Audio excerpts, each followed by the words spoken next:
देश में one nation one education board, one nation one syllabus, one nation one curriculum लागू करने की मांग वाली पीआईएल पे कोर्ट में सुनवाई हुई है। हमने ये मांग किया है कि राइट टू एजुकेशन एक्ट को बदल के राइट टू इक्वल एजुकेशन बनाया जाए और पूरे देश में सिलेबस कॉमन किया जाए। बंगाल वाला बंगाली में पढ़े, गुजरात वाला गुजराती में पढ़े, महाराष्ट्र वाला मराठी में पढ़े, तमिलनाडु वाला अपनी तमिल में पढ़े, लेकिन सिलेबस और करिकुलम एक समान होना चाहिए। फिजिक्स का, केमिस्ट्री का, मैथ का, जूलॉजी का, बॉटनी का, इंग्लिश का, हिंदी का, संस्कृत का, ये सारे सिलेबस कॉमन होने चाहिए पूरे देश में। और वो इसलिए जरूरी है क्योंकि सारे के सारे कॉम्पिटिटिव जो एग्जाम हो रहे हैं उनका पेपर एक हो रहा है। इंजीनियरिंग का एक ही एग्जाम होता है पूरे देश के लिए, मेडिकल का एक ही एंट्रेंस एग्जामिनेशन होता है पूरे देश के लिए, एनडीए का एक ही एग्जाम होता है पूरे देश के लिए। इसी तरीके से आईएएस का जो पेपर होता है वो सबके लिए कॉमन होता है, पीसीएस का पेपर सबके लिए कॉमन होता है, बैंक का पेपर सबके लिए कॉमन होता है, रेलवे का पेपर सबके लिए कॉमन होता है। और अब तो यूनिवर्सिटी में एडमिशन के लिए कॉमन जो सीयूईटी हो रहा है वो भी सबके लिए पेपर कॉमन है। अब जब एंट्रेंस एग्जामिनेशन का पेपर एक है तो फिर अलग अलग सिलेबस क्यों पढ़ाया जा रहा है? सीबीएसई कुछ अलग पढ़ा रहा है, आईसीएसई कुछ अलग पढ़ा रहा है, यूपी बोर्ड अलग पढ़ा रहा है, बिहार बोर्ड अलग पढ़ा रहा है, बंगाल बोर्ड अलग पढ़ा रहा है। और सारी पढ़ाई करने के बाद जब बच्चा जाएगा एग्जाम देने, उसके लिए सबके लिए एक पेपर होगा। अगर पेपर सीबीएसई के पैटर्न पे सेट होता है तो बाकी स्टेट बोर्ड वालों की कोई अपॉर्चुनिटी नहीं मिलती। अगर जो एंट्रेंस एग्जामिनेशन का पेपर है इंजीनियरिंग का, मेडिकल का, एनडीए का, बैंक का, रेलवे का, अगर आईसीएसई बोर्ड के पैटर्न पे होता है तो सीबीएसई बोर्ड वालों को और बाकी स्टेट बोर्ड वालों को फिर इक्वल अपॉर्चुनिटी नहीं मिलती। राइट टू एजुकेशन हमारा फंडामेंटल राइट है, इसलिए हमने कोर्ट से ये कहा है कि आप केंद्र सरकार को निर्देश दीजिए, एनसीईआरटी को कहिए एक कॉमन सिलेबस, कॉमन करिकुलम तैयार करे। आज की डेट में जो नवोदय स्कूल है वो पूरे देश में उसका सिलेबस कॉमन है, जो आपका केंद्रीय विद्यालय है उसका सिलेबस भी कॉमन है। और अगर आप बाहर देखिए, अमेरिका में यूनिफॉर्म एजुकेशन है, चाइना में यूनिफॉर्म एजुकेशन है, फ्रांस में यूनिफॉर्म एजुकेशन है, जापान में यूनिफॉर्म एजुकेशन है, सिंगापुर में यूनिफॉर्म एजुकेशन है, रसिया में यूनिफॉर्म एजुकेशन है, दुनिया के कई देशों में यूनिफॉर्म एजुकेशन होता है, यानी सिलेबस करिकुलम सबका कॉमन होता है।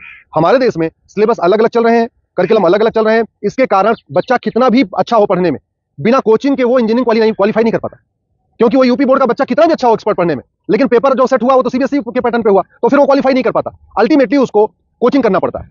और मैंने ये भी कोर्ट को कहा कि ये कोचिंग माफियाओं के दबाव में ही वन नेशन वन एजुकेशन लागू नहीं हो रहा है। कोचिंग माफिया इतने पावरफुल है, इनका लगभग 5 लाख करोड़ रुपए का कोचिंग का बिजनेस है हर साल का। अगर वन नेशन वन सिलेबस हो जाएगा, कॉमन सिलेबस, कॉमन करिकुलम हो जाएगा और जो पढ़ाया जाएगा यही पूछा जाएगा, तो लोग कोचिंग नहीं करेंगे। जो मेहनती बच्चे होंगे वो अपनी पढ़ाई करेंगे और उसके बाद एंट्रेंस क्वालिफाई कर लेंगे। लेकिन ये कोचिंग माफियाओं ने ऐसा सिस्टम बना दिया है कि पहली बात तो वन नेशन वन सिलेबस नहीं होने दे रहे, वन नेशन वन एजुकेशन नहीं होने दे रहे, और दूसरा जो 10वीं 12वीं में पढ़ाया जाता है वो एंट्रेंस एग्जाम में पूछा नहीं जाता, जो एग्जाम में पूछा जाता है वो 10वीं 12वीं में पढ़ाया नहीं जाता। इसका मेन ये कारण है कि कोचिंग माफियाओं ने पूरे हमारे एजुकेशन सिस्टम को हाईजैक किया हुआ है। और दूसरी बात ये भी है, जो बुक माफिया है, पब्लिशर है, ये नहीं चाहते कॉमन सिलेबस कॉमन करिकुलम हो, क्योंकि कॉमन सिलेबस कॉमन करिकुलम हो जाएगा और सिलेबस कांस्टेंट रहेगा, 2 साल 3 साल 4 साल तक वही रहेगा, तो फिर जो पब्लिशर है इनकी किताब कोई नहीं खरीदेगा, लोग एनसीईआरटी किताब खरीद लेंगे। जो एनसीईआरटी छापेगा अगर वही लोग किताब में स्कूल में चलाएंगे तो एनसीईआरटी किताब 100 रुपए की मिलती है, प्राइवेट पब्लिशर को 500-1000 रुपए की बेचते हैं। तो बुक माफिया नहीं चाहते कि कॉमन सिलेबस कॉमन करिकुलम हो, एनसीईआरटी किताब हर जगह लागू हो। कोचिंग माफिया नहीं चाहते यूनिफॉर्म सिलेबस हो, यूनिफॉर्म करिकुलम हो, वन नेशन वन सिलेबस हो। और स्कूल माफिया नहीं चाहते कि one nation one education board हो। सीबीएसई बोर्ड वाले चाहते हैं कि उनका सीबीएसई बोर्ड अलग से चलता रहे, जिससे उनकी दुकान चलती रहे। आईसीएसई बोर्ड वाले चाहते हैं कि उनकी दुकान अलग से चलती रहे।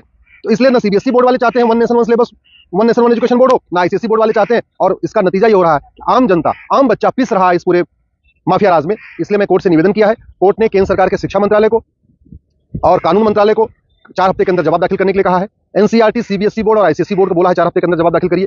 दिल्ली सरकार को भी बोला है कि आप भी अपना स्टैंड क्लियर करिए, आप क्या चाहते हैं, आप one nation one syllabus, one nation one curriculum चाहते हैं या नहीं चाहते, आप one nation one education board चाहते नहीं चाहते। और 4 हफ्ते के बाद जवाब आ जाएगा, फिर 11 दिसंबर को इसकी अगली सुनवाई होगी। मैं आप लोगों से निवेदन करता हूं, इस वीडियो को जन जन पहुंचाइए, इस वीडियो को घर घर पहुंचाइए।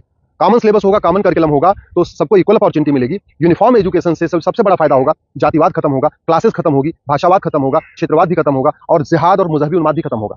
यूनिफॉर्म सिलेबस होगा, मंत्री और संतरी के बच्चे की एक किताब होगी। यूनिफॉर्म सिलेबस का मतलब ये हुआ कि शिक्षक का बेटा और शिक्षा मंत्री का बेटा एक ही किताब पढ़ेगा। यूनिफॉर्म सिलेबस का मतलब क्लर्क का बेटा और कमिश्नर का बेटे की किताब एक होगी। यूनिफॉर्म सिलेबस का मतलब मजदूर के बेटे की किताब और मालिक के बेटे की किताब एक होगी।